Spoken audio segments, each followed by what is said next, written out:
When you fully let go of the person, who are you then? Yeah, this is where a lot of people get stuck. Whether you're just like awakened or you had like a realization, doesn't really matter. As soon as you just stop identifying with you as a person, as just a person, as soon as you realize like, okay, so if I'm not the person, and if I am the consciousness behind all of it, the consciousness aware of the person, then who am I? What's left? And that's a funny thing about the mind, or the ego, or the person. Doesn't really matter what you call it. It will find just another story. That's just what it does. It will find just another story. Maybe this, maybe that. Oh, if I'm not the person, maybe I'm the soul awakened to the reality as it is. Like I'm a star seed. I'm a light worker. No, I'm a light bringer. Yes, I'm very special.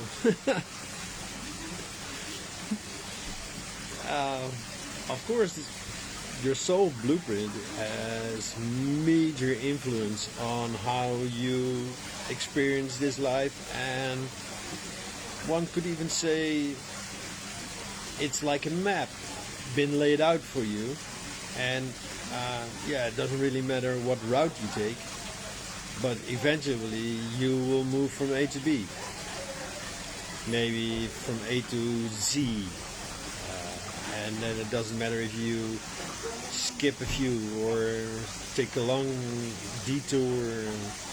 Doesn't really matter. That's what I like about the shamanistic work I did about and worked on the soul level. How would I describe it now?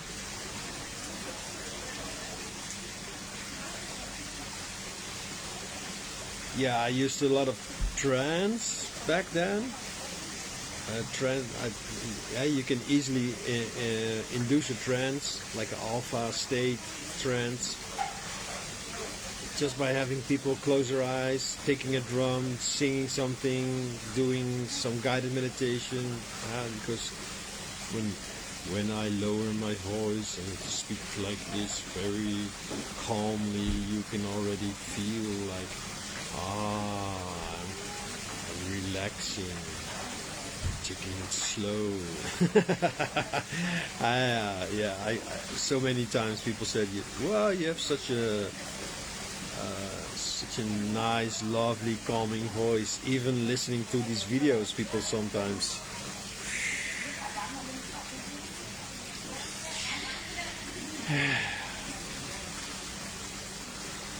yeah, so in my previous videos I explained about the 3 levels. I don't know which video. I might add I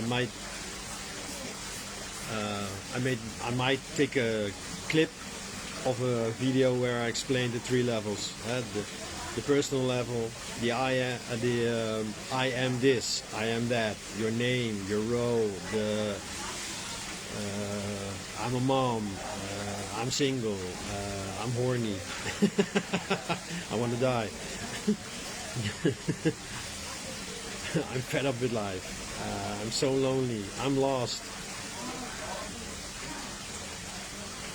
And then you have the soul level and the self, capital S, which I'm not going to talk into right now. I'm going to talk about the soul. Because it doesn't really matter if you are aware of the person from the soul level or whether you are aware of the person from the self, capital S level. Some say like the higher self is the soul level. Others claim no, the higher self is actually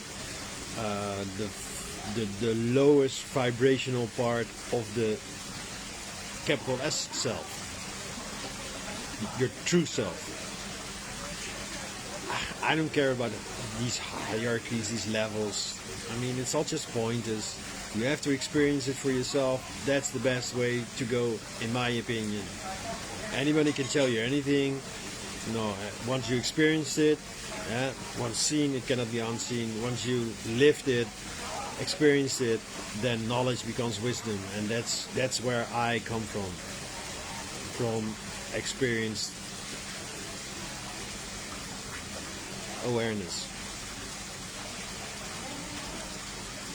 So in an alpha state, it's very easy in general for people to go into the observer mode.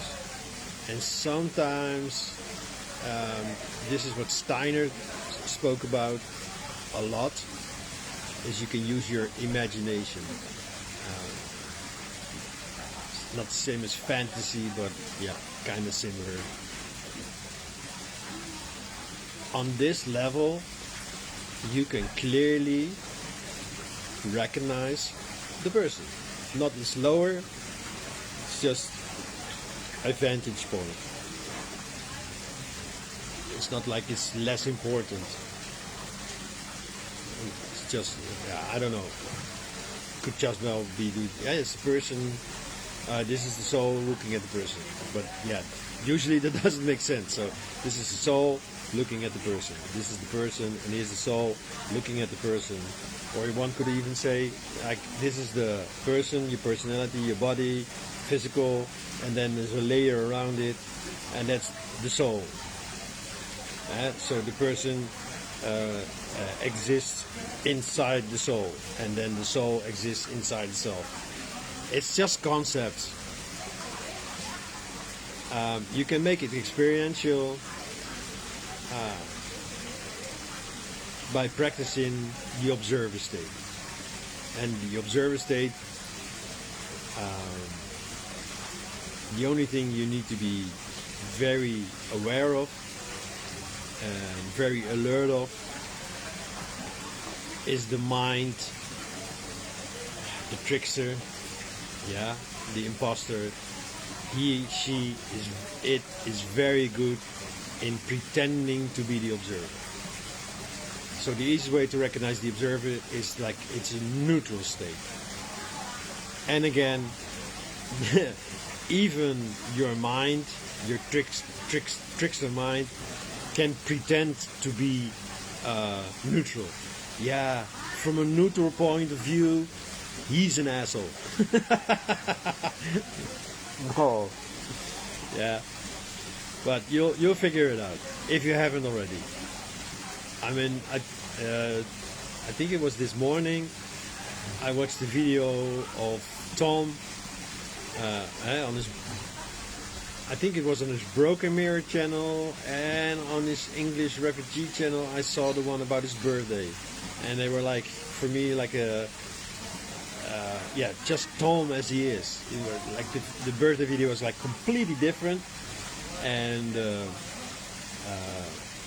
Broken Mirror was more like what I sense, story within the story, within the story, and this is where we get stuck. I understand, because if all the stories are not true, what remains? Nothing. So the mind just creates another story. So it has something to hold on to. It has something to believe. It has something to work on. It has something to experience. And yeah, it's not really complicated to recognize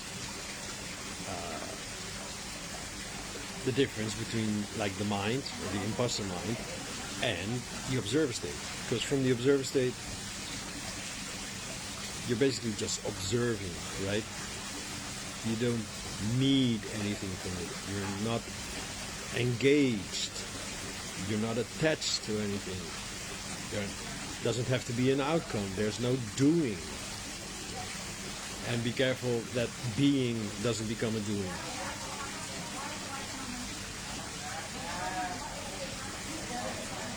So basically, whether you call it soul level,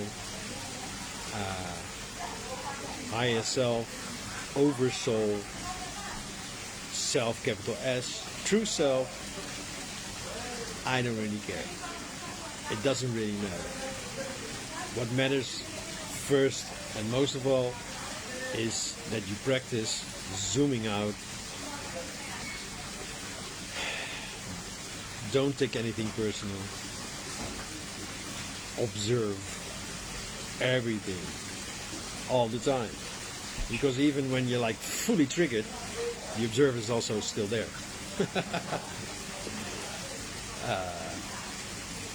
All right. I wanted to keep it short, so this is the shortest I could keep it. Cheers.